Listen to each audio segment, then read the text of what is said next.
Viewers, fight for Sirte is going on. This place, Sirte, strategically crucial for both the parties, and now this fight is going on. So far, when I'm recording this video, LNA is in control of Sirte.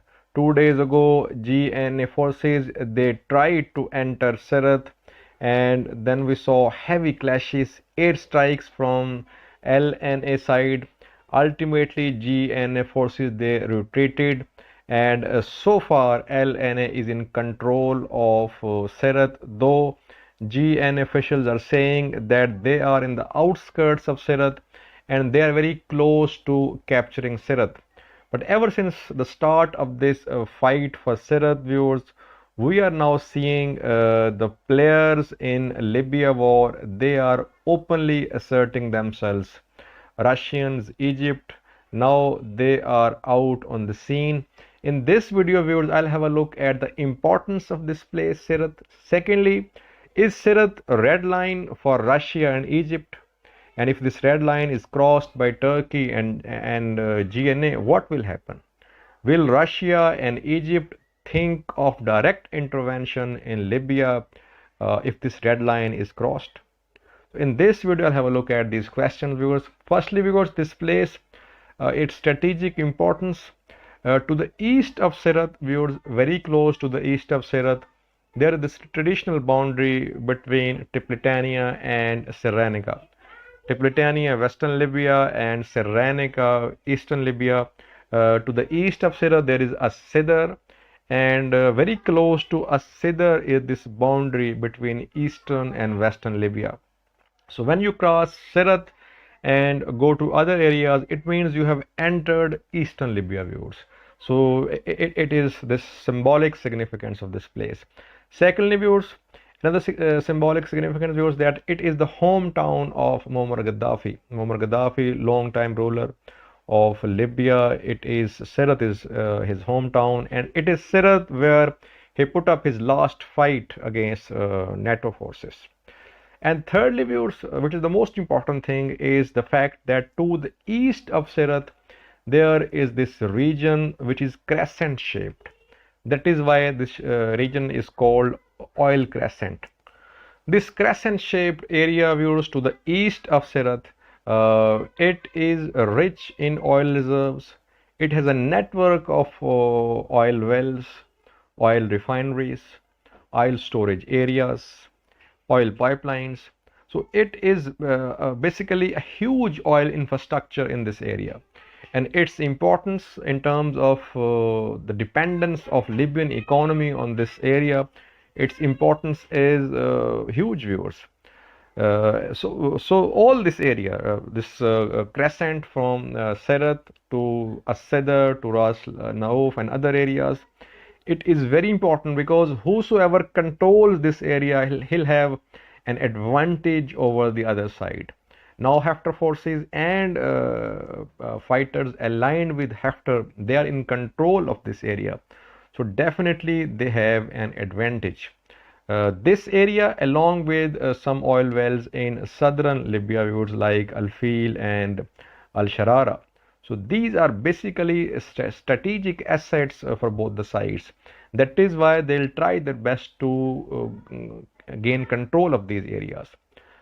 Now, viewers, is Sirte really red line for Russia and Egypt? Viewers, ever since the start of this fight for Sirte, we saw first that Russian fighter jets, they became involved. When day before yesterday, when GNA forces they tried to enter Sirte, airstrikes from LNA, first we heard that these were just unidentified fighter jets. But now GNA sources, they are saying that these are Russian fighter jets, MiG-29, about which AFRICOM spoke a few days ago, and AFRICOM issued a press release as well that Russia had sent MiG-29 fighter jets from Russia through Syria to Libya, and AFRICOM had said that the identity of these fighter jets, the markings on them, they were camouflaged in Syria, And after that, these fighter jets, they were brought here in Libya to back Haftar forces. Now GNA sources, they are clearly saying, viewers, that Russian MiG-29 fighter jets, they are carrying out airstrikes on GNA forces.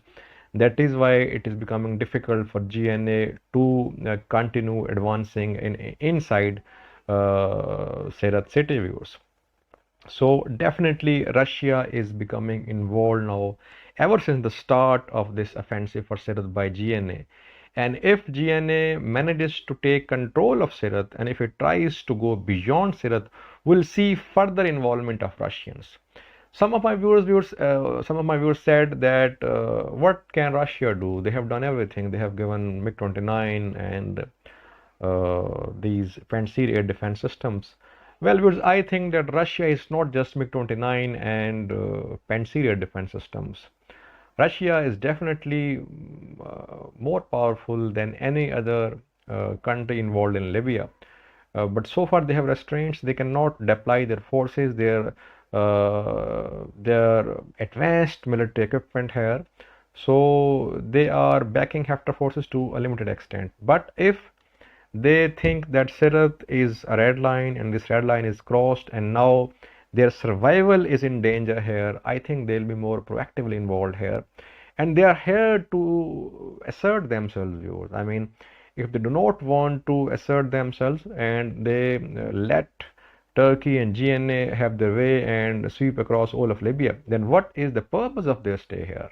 Definitely they have an agenda here, and they want to implement this agenda, viewers, and they will do it, viewers, whether or not they succeed, but they will do it. Now, second development, viewers, which shows that Sirte is a red line. We heard some news about Ahmed Umar Matik, who is the Deputy Prime Minister of Libya. We heard that he made a call to Sirte control room when this offensive for Sirte was going on, and he told the control room to halt this operation for Sirte. And according to him, he was given this intelligence from some sources that there were Wagner fighters inside Sirte, and that is why he decided to stop this offensive for Sirte, because in case these Wagner fighters were killed by GNA and Turkey, it would have led to direct confrontation between Russia and GNA. So far, no confirmation or no denial from Ahmed Umar Matik, viewers. But even GNA loyalists, they are also claiming that such orders were passed by Ahmed Umar Matik. So that is also something which is indicating that Sirte is a red line for Russians, and GNA and Turkey, they are also aware of this fact that now Russia will be proactively involved in this conflict, viewers. Now, viewers, a third thing which shows that Sirte is important and areas to the east of Sirte are important is now the fact that Egypt, which was behind the scenes supporting Haftar, but not in the forefront, now Egypt is also openly asserting itself. We saw that this joint press conference from Al-Sisi, president of Egypt, then Haftar, and then Akila Saleh in Cairo, and they proposed a ceasefire from Monday, though Turkey and GNA rejected this call for ceasefire, and then they also called for political solution to Libyan conflict. Egypt is also now openly coming into play in this game, viewers. And there are also news that Egypt is building up its military presence along Libya-Egypt borders, viewers. Al-Salam Gate between Libya and Egypt at Libya-Egypt border, viewers. We have heard that Egyptian tanks there, M1 Abraham tanks there, helicopters, armored vehicles, they are there, and now Egypt is building up its military presence. There came some reports about the entry of these Egyptian forces in Libya, but so far no confirmation about that. But yes, Egypt is building up its military presence along Libya-Egypt border. So all these developments, viewers, they show that Sirte is a red line not only for Russia but for Egypt as well. And if GNA forces they manage to take control of Sirte, if they decide to move to the east of Sirte, viewers, I think we'll see deadly clashes, we'll see fierce battles between GNA and LNA. These countries, all of them, they have their agendas, Egypt, Russia, UAE, and they do not want to sit here silently and let Turkey and GNA have their way. Definitely they will come into play openly, and we'll see deadly battles in the coming days, viewers, if GNA and Turkey decide to go for Sirte and beyond Sirte, viewers. Thanks for watching.